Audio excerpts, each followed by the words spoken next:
It was 2:12 in the morning when my phone rang. At first, all I heard was static, then a shaky breath, and finally, her voice. It sounded strained, almost like she was someone else. She didn't say hello, didn't ask about our son. She just blurted out, "Where is it?" That was it. No apology, no explanation, just those 3 words, heavy and desperate.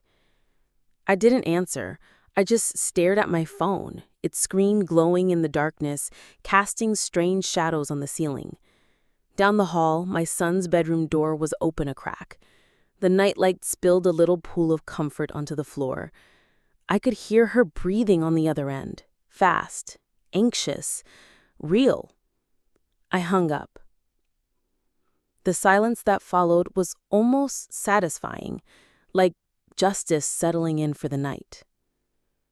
2 weeks earlier, everything seemed normal. She was folding laundry in the living room, laughing at her phone. She said she was texting her friend Mira, but the way she smiled at the screen, the way her thumbs danced over the keyboard, it felt off. I didn't say anything, but I felt something inside me snap, like a wire pulled too tight. Later that night, I checked our bank account, not because I suspected anything, just out of habit. But the college fund? Every single cent was gone. The account was empty. No alerts, no receipts, just a string of transfers to some place called Leandro's Seafood and Travel, and then a bunch of Zelle payments to a name I didn't recognize. The next morning, I confronted her.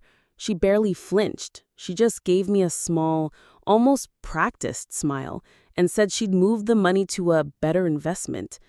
I stared at her, waiting for her to break, to show some sign of guilt, but she didn't. So I said, "Okay." And I waited. I didn't yell. I didn't plead. I just watched. She started going to the gym more. Suddenly, she loved hiking. I started checking the car's mileage before and after she left. One day, I found a second phone hidden in the glove box, tucked under a protein bar wrapper. That's when I saw the photos, her and him. His arms around her. Her smile, wide and carefree. A smile I hadn't seen in years. That night, our son stood in the hallway clutching the stuffed fox she used to read to him with. He didn't say anything, just watched me as I scrolled through the messages. I whispered, "I'm sorry." He just shrugged and said, "It's okay. I fixed everything." I didn't know what he meant. He just went back to bed like nothing was wrong, like the world wasn't falling apart. I started making calls, talking to the bank, trying to see if there was any way to recover the money. But it was gone. Irrevocable. But that burner phone, that was my ticket.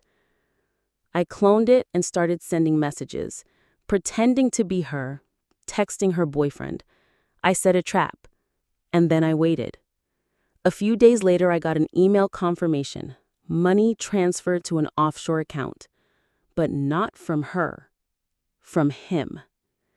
Turns out she hadn't just run away with him, she'd handed him everything, and he, in turn, vanished without her. The betrayal was so complete it almost felt poetic. I printed out the bank statements, the photos, the messages, put them in a manila envelope, and left it on her side of the bed. When she came home 2 days later, she looked wrecked, hair messy, skin sunburned, mascara smeared.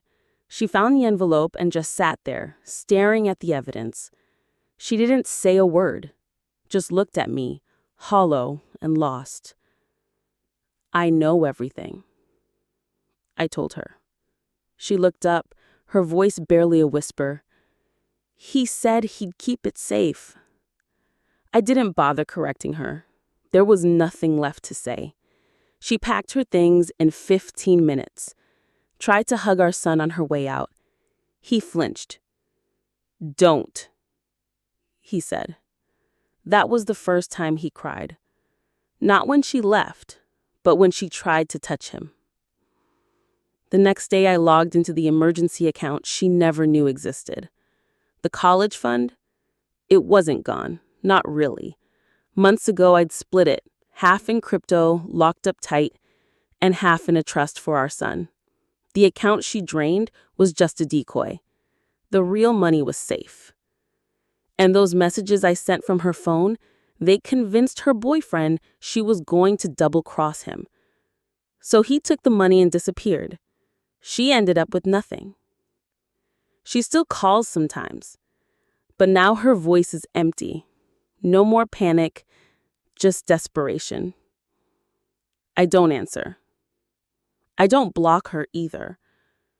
Some ghosts deserve to haunt themselves. My son and I are okay. Yesterday we planted tomatoes in the backyard. He asked me, "Do bad people always get what they deserve?" I told him, "No, not always."